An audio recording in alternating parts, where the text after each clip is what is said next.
Hello, dear students and friends. Assalamu alaikum. Today I want to give you this lecture on the voices of consonants. Consonants की आवाज़। ये lecture मैं क्यों बना रहा हूँ, इज़ द टीचर, ये मेरा ख़त तजर्बा रहा है कि ज़्यादातर जो स्टूडेंट्स हैं जो क्लास 8 में पढ़ते हैं, 9, 10 फर्स्ट ईयर और सेकंड ईयर में पढ़ते हैं, वो मैच्योर स्टूडेंट्स होते हैं, लेकिन वो फिर भी उसके रीडिंग स्केल जो होते हैं ना इज़ वेरी वेरी पुअर। वो बहुत ज़्यादा पुअर रीडिंग स्केल होते हैं, वो रीडिंग नहीं कर सकते। स्पेशली जब डिफ़िकल्ट वर्ड्स आ जाए तो वहाँ पर तो वो बिल्कुल भी वो अल्फाज प्रोनाउंस नहीं कर सकते। तो वजह क्या है, ये प्रॉब्लम कहाँ से शुरू होते हैं और ये इस पर हम किस तरह काबू पा सकते हैं और रीडिंग स्केल को हम किस तरह इम्प्रूव कर सकते हैं, इस पर मैं इंशाल्लाह 4-5 लेक्चर बनाता हूँ। आज जो लेक्चर मैं बना रहा हूँ उसमें हम कॉन्सोनेंट्स की जो आवाज़ें हैं, वॉइसेस है, उसको 1 बाय 1 डिस्कस करेंगे। यहाँ मैं आपको ये बताता चलो कि जिस तरह आपको पता है कि इंग्लिश की जो टोटल अल्फ़ाबेट्स है 26 अल्फ़ाबेट्स। इंग्लिश जो बना है वो 26 लेटर्स से बना है। इसमें 5 जो है वो वोवल है। वोवल कौन कौन से हैं, जिस तरह आपको पता है ए, ई, आई, ओ, यू, ये वोवल है। और इसके अलावा 26 लेटर्स ऑफ इंग्लिश जो है और ऑल कॉन्सोनेंट्स। तो उसके आवाज़ों को हमें सही तरीके से समझना चाहिए कि वहाँ पर ए की आवाज़ निकालता है, बी की आवाज़ निकालता है, सी की आवाज़ निकालता है, ठीक है। और इसके जो कम्बिनेशंस होते हैं या वावल के साथ इसके जो कम्बिनेशंस होते हैं तब क्या आवाज़ ये निकालते हैं, तो इस पर ये लेक्चर मैं आपके साथ शेयर कर रहा हूँ। तो आइए स्टार्ट करते हैं वॉइसेस ऑफ कॉन्सोनेंट। सबसे पहले स्टार्ट करते हैं हम बी से, ओके। चूँकि ए वावल है तो इसको हम छोड़ते हैं, इसलिए डायरेक्ट बी से स्टार्ट करते हैं, ओके।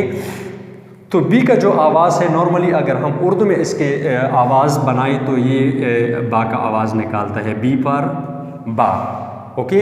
तो अगर मैं एग्जांपल दे दूँ तो आप देख सकते हैं बुआई, बैलून या बेड।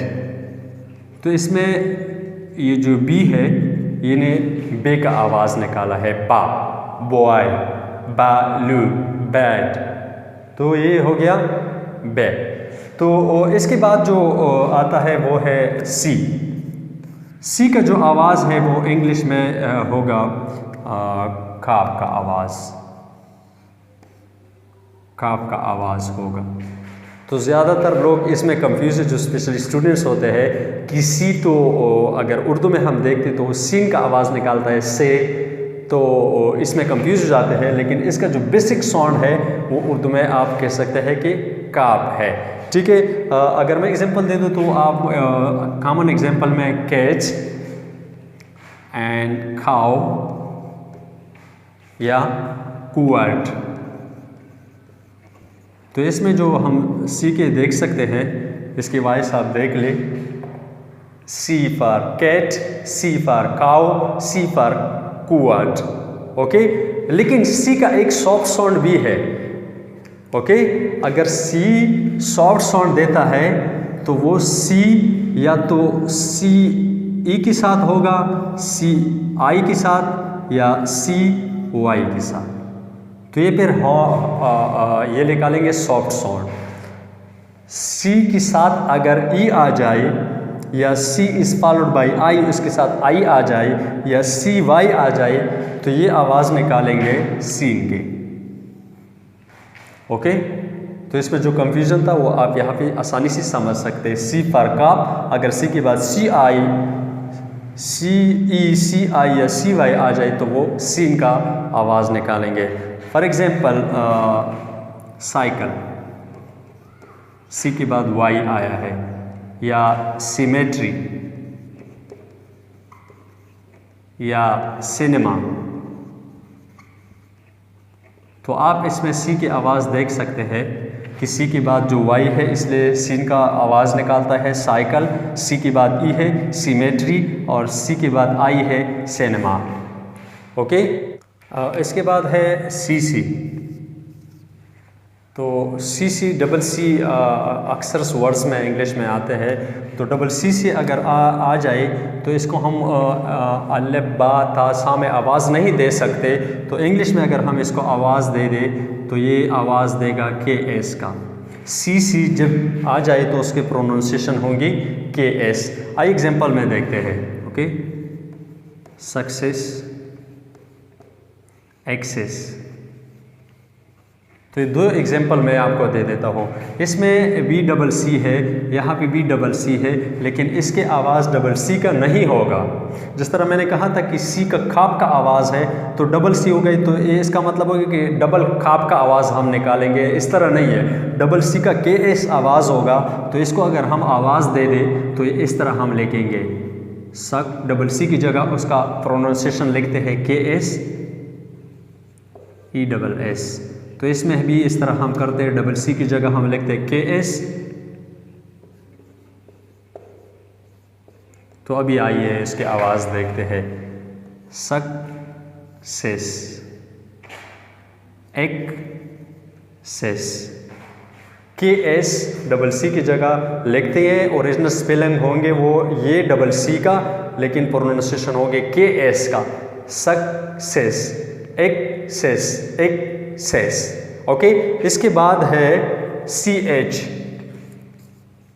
CH का आवाज़ जो है वो उर्दू में हमारे पास है, वो छे का आवाज़ निकालेंगे। छे एक हुरूफ तहजी है, इसकी आवाज़ निकालेंगे।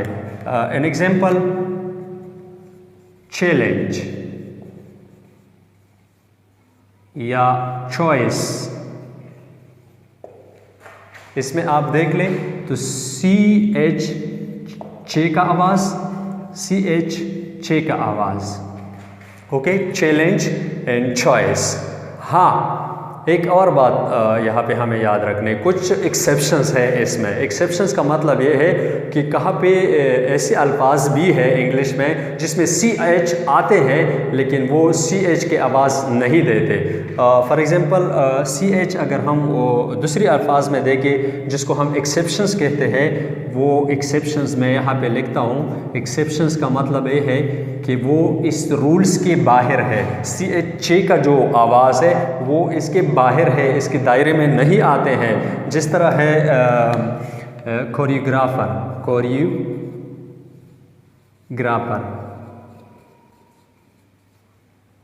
यस। और इस तरह की मशहूर स्पेलिंग है आपकी जो केमिस्ट्री है, तो इसको हम केमिस्ट्री नहीं बोलते, CH केमिस्ट्री बोलते हैं।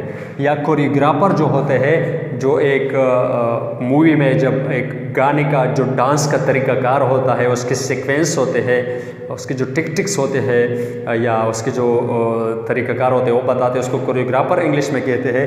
तो इसको कोरियोग्राफर हम नहीं कहते, कोरियोग्राफर कहते हैं, कोरियोग्राफर बोलते हैं। और केमिस्ट्री में भी इसके अलावा और भी कुछ स्पेलिंग्स है जो इस रूल्स के बाहर है, यानी CH आते हैं लेकिन वहाँ पे छे के आवाज़ नहीं होते। इसलिए मैंने दो एग्जाम्पल आपको समझाने के लिए दी है कि CH कोरियोग्राफर वो छे का आवाज़ नहीं निकालता, इसलिए केमिस्ट्री हम केमिस्ट्री नहीं बोलते, केमिस्ट्री बोलते हैं। तो ये आपको ज़हन नशीन करने चाहिए। इसके अलावा इंशाल्लाह और लेक्चर में भी आपके साथ ये सारे कॉन्सोनेंट की आवाज़ें शेयर करेंगे। तब तक खुदा हाफिज़, थैंक यू।